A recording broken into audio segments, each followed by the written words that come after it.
I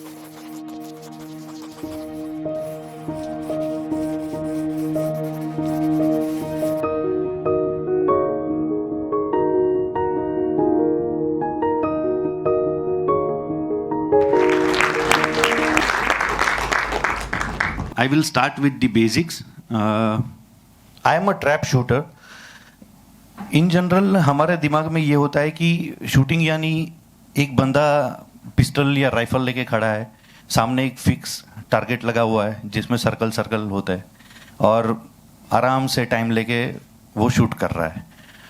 that is rifle and pistol shooting, fire and air rifle air pistol. Where I am a player of trap shooting. Trap shooting जो कि outdoor activity है, outdoor game है, जो आपको double barrel gun दिख रही है उससे फायर किया जाता है. एक क्ले होती है. कुछ सालों पहले ये गेम लाइव बर्ड पे खेली जाती थी एक टाइम पे, राजा महाराजा के टाइम पे. तो आज भी हम लोग, वो बंद हो गया, लेकिन जो मिट्टी की क्ले है उसको आज भी हम क्ले बर्ड बोलते हैं, जो हवा में फ्लाई करता है. And we use to shoot the flying dish. तो होता यह है कि there are 5 shooters at a time on platform, 6 spare shooter. 5 platform होते हैं अलग अलग, जिसपे 1 बाय 1 हमें खड़े रहना होता है. और 15 मीटर आगे एक बंकर है. उस बंकर के अंदर 15 मशीन लगे हुए हैं. अब उन 15 मशीन में से कौन से मशीन से क्ले फ्लाई करेगी, I don't know, right. So random आप खड़े हो पोजीशन में, क्ले निकलती है, यू जस्ट हैव हार्डली 2 और 2.5 सेकेंड. उनको देखना भी है, डिसाइड भी करना है कहाँ फायर करे, कैसे शूट करे, और you will just have to fire. आपको 2 सेकेंड मिलेगा. जो बर्ड फ्लाई करता है उसका लगभग स्पीड होता है 95 to 105 किलोमीटर पर आवर. वो जाता है 150 मीटर से भी लंबा. जहां पे आपके पास जो शॉटगन है उसका रेंज, इफेक्टिव मैक्सिमम रेंज है 100 मीटर. सो आपको यहाँ पे फास्ट भी होना है, क्विक भी होना है और एक्यूरेट भी होना है, क्योंकि उसके बाद आपको बर्ड दिखेगा. बर्ड जा रहा है, आप देख रहे हो कि वो बर्ड जा रहा है, आपने फायर भी किया, लेकिन तब तक वो आपकी रेंज के बाहर है, राइट. सो स्टैंड पोजीशन पर दैट, जस्ट 1.5 सेकेंड, 2 सेकेंड. अभी ये हुआ basic. Now I want to share my journey till now, कि मैं कैसे आया. कभी कभी ये होता है कि जैसे हम छोटे बच्चे को पूछते हैं कि बेटा बड़ा होके क्या बनोगे, doctor.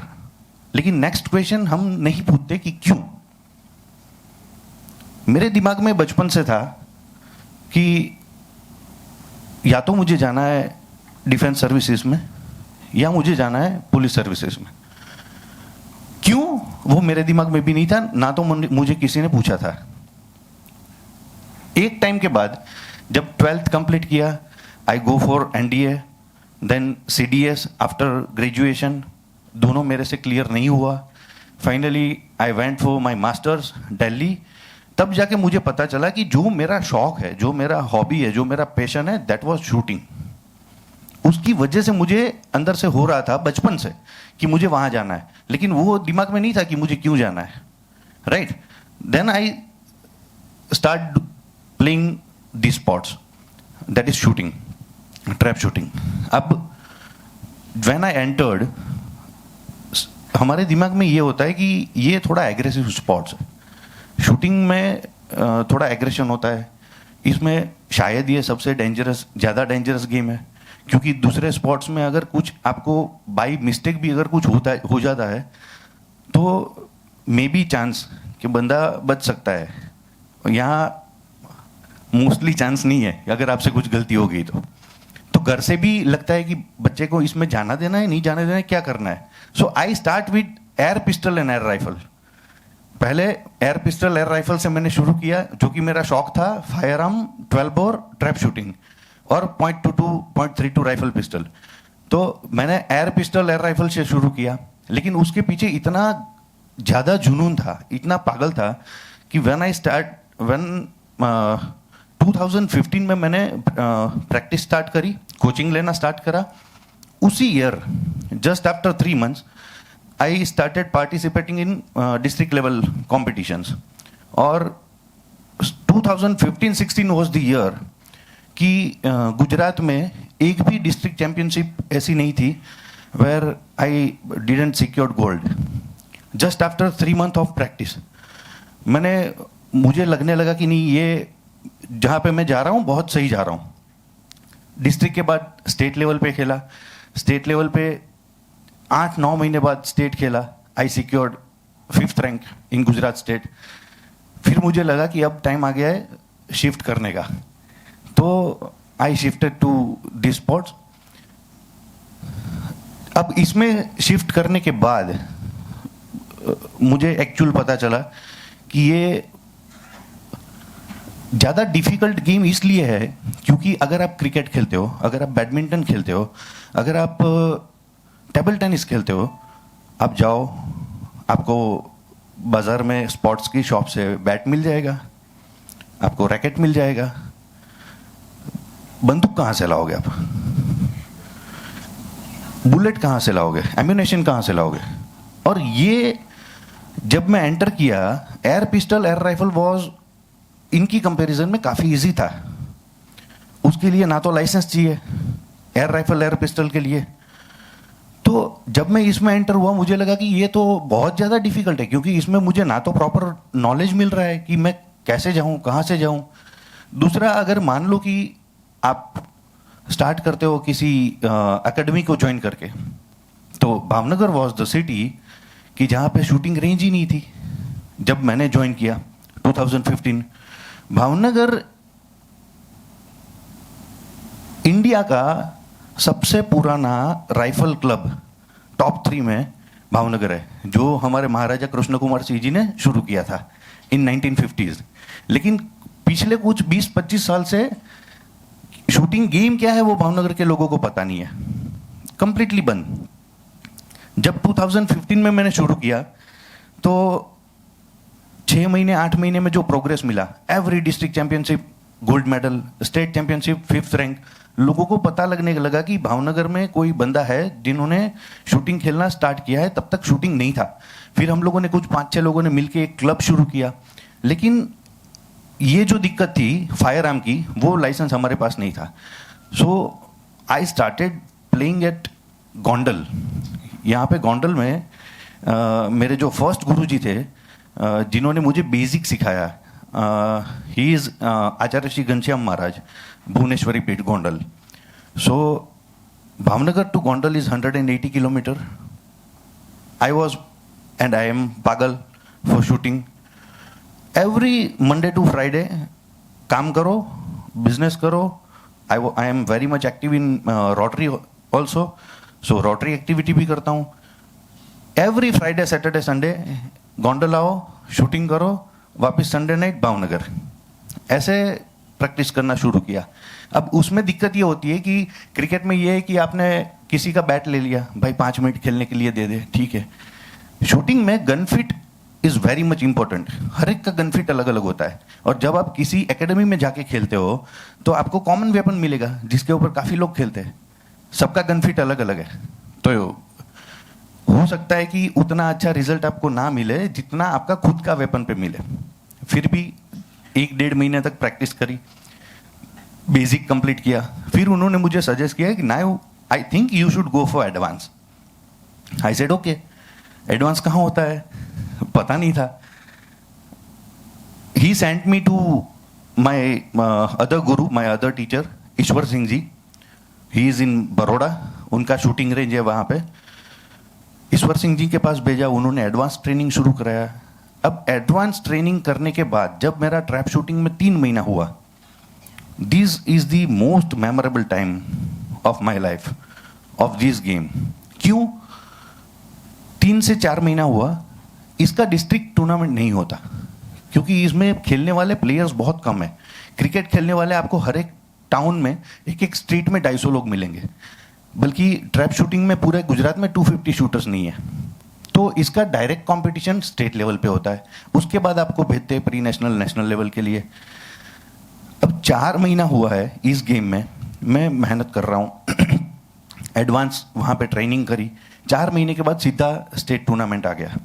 And my teacher sent me for that कि ना अब तू परफेक्ट है, जा स्टेट खेलो। मैंने बोला सर अभी 6 महीने बाद, 1 साल बाद दूसरा स्टेट आएगा, अभी 4 महीना हुआ है मेरे को। बोले नहीं टेंशन ना ले, खेल, उसी से तेरे को आइडिया मिलेगा कहाँ मेरी गलती हो रही है, क्या हो रही है। Okay, I went for that tournament, that was the biggest turning point of my life. क्यों? सब वहाँ पे बेस्ट शूटर थे, सब वहाँ पे मेडल के लिए खेल रहे थे, सबको पता था कि मैं 2 साल से मेडल ले रहा हूँ, मैं 3 साल से मेडल ले रहा हूँ।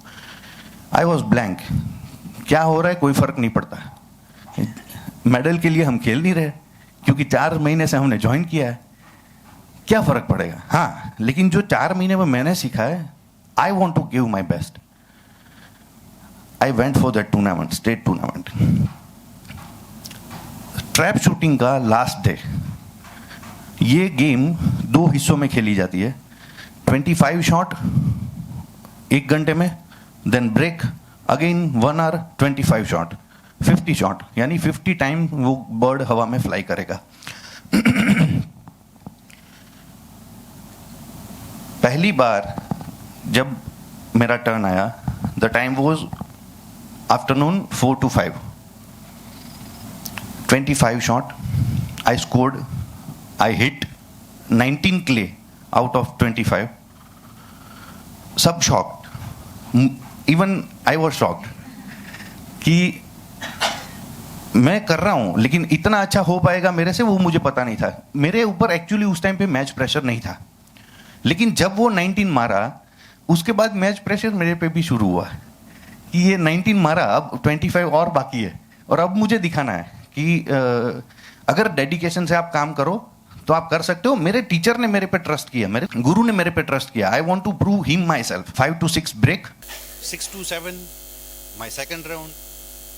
6 से 7 के बीच में जब सेकेंड राउंड की शुरू होने की तैयारी थी, उस टाइम पे जो बंकर था जहाँ पे 15 मशीन्स लगे हुए थे, जहाँ से क्ले रिलीज होता है, उसमें ऐसे ही कुछ प्रॉब्लम हो गया जो अभी यहाँ पे हुआ, और उसकी वजह से मुझे बोला गया कि थोड़ा वेट करो, वी आर डूइंग सम जुगाड़। फाइनली वो मेरा लास्ट राउंड था। उसके बाद नेक्स्ट डे से टूर्नामेंट कंप्लीट हो रहा था, that was the last day. वो करते करते करते करते तकरीबन 8 सवा 8 बज गए, इवनिंग टाइम, बिल्कुल अंधेरा हो गया, लाइट गोज डाउन। कमिटी ने मुझे बोला, ऑर्गेनाइजिंग कमिटी, कि अगर मशीन शुरू हो गया, अगर हम लोग यहाँ पे आपको लाइट्स का अरेंजमेंट कर दे, halogen lights, so you want to continue your play or you want to do it tomorrow. मैंने 1 सेकंड के लिए सोचा दिमाग में, 1 मिनट के लिए, कि अभी जो मैं जा रहा हूँ बहुत सही जा रहा हूँ। I scored 19 out of 25। मेरा कॉन्फिडेंस लेवल टॉप पे था। जो मेरे साथ होने वाला है वो मेरे साथ बाकी जो 5 खड़े थे उनके साथ होने वाला है। मैंने बोला सर एक काम करो, एक बार लाइटें लगा के हमें एक बार बर्ड दिखा दो कि बर्ड कैसा दिख रहा है, देन मैं आपको बताऊंगा कि वी विल प्ले और नॉट। उन्होंने लाइटें लगाई, क्ले दिखाया, मैंने देखा बर्ड सही दिख रहा है, नो प्रॉब्लम। लेकिन एक मेंटल वो था कि मशीन खराब हो गया, अंधेरा हो गया, अब मुझे अंधेरे में खेलना है, नाइट विजन में खेलना है। Again I go for my second round, everyone was watching me. मेरे भावनगर के जितने लोग थे, जो गुजरात की टीम थी, ये बंदा नया है, पहली बार अच्छा खेला है, सेकंड राउंड में इसका गड़बड़ हो जाएगा। And another thing, 30 is the eligibility score for national, pre national. अगर 30 के ऊपर आप जाओगे आउट ऑफ 50, तभी आप नेशनल प्री नेशनल जा सकते हो। In the night vision I scored again 19 out of 25। That was the biggest moment, और I can say the most memorable time of my life. और उस टाइम पे एक ही चीज़ थी मेरे दिमाग में, शायद उसकी वजह से ये 38 का स्कोर हुआ, प्रेशर नहीं था, बिंदास खेल रहे थे। प्रेशर बाकी सब पे था, राइट, क्योंकि हमें मेडल नहीं चाहिए था। तो that is the one thing which I learn from my game, कि अगर आपकी एक आंख आपके गोल पे, यानी आपको मेडल ही दिख रहा है, और एक आंख आपकी रास्ते पे है कि मुझे इस रास्ते से जाना है मेडल लेने के लिए। आप कभी मेडल तक नहीं पहुंच सकते। अगर आपकी दोनों आंख रास्ते पे है, automatically you will reach to your goal. आपका विजन, आपका पूरा विजन रास्ते पे होना चाहिए। अगर आपने वहां पे लगा दिया तो रास्ता नहीं दिखेगा। दूसरी 2-3 चीजें जो मैंने मेरी गेम से सीखी, which I want to share with you. अगर आप पहले ही बोल देते हो कि मैं जीतने के लिए नहीं खेल रहा हूं, then it is not a game. I am willing to win, I am willing to win, but if I will lose, I will go gracefully and I will come back again. अगर ये चीज कोई develop करता है from beginning, तो that is sports. और जो हम बात कर रहे थे सुसाइड की, आपको हार एक्सेप्ट करनी है, उसको स्वीकारना है, उसमें आपकी गलतियां ढूंढनी है, उसको इंप्रूव करना है, अगेन आपको मैदान में आना है। That is sports. अगर आप सर्वे करें पूरे इंडिया का, तो 0.0001% आपको ऐसे इंसिडेंट्स मिलेंगे जहां पे कोई स्पोर्ट्समैन ने सुसाइड किया हो, क्योंकि वो जानता है कि मेरे को डिफीट को कैसे फेस करना है। राइट। सेकेंड थिंग, हम लोग सब जानते हैं 1893 11 सितंबर क्या हुआ था? Anyone? 1893 Swami Vivekananda went to Chicago. Right. सबसे पहला सेंटेंस क्या था उसका? हाँ, my brothers and sister, my dear brothers and sister.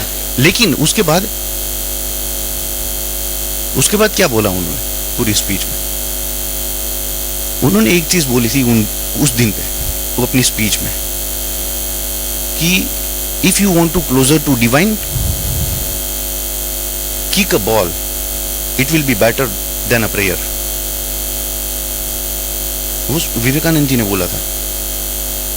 क्यों? You can go to school without involvement. You can go to college without involvement. Even you can got married without involvement.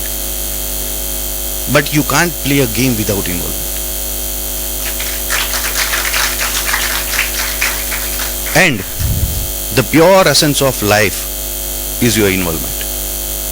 जहां पे आपका involvement होगा, definitely result automatically आएगा। Last में मैं एक ही चाणक्य जी का कोट बता के संक्षिप्त करना चाहता हूं। उन्होंने कहीं पे लिखा है, शस्त्र रक्षितेन राष्ट्र, शास्त्रेण चिंत्रा प्रवर्तते। आपके पास बहुत शास्त्र का नॉलेज होगा, सिर्फ शास्त्र का, तो वो आपकी चिंता में सिर्फ अभिवृद्धि करेगा। अगर राष्ट्र का रक्षण चाहते हो तो शास्त्र के साथ साथ शस्त्र का नॉलेज जरूरी है।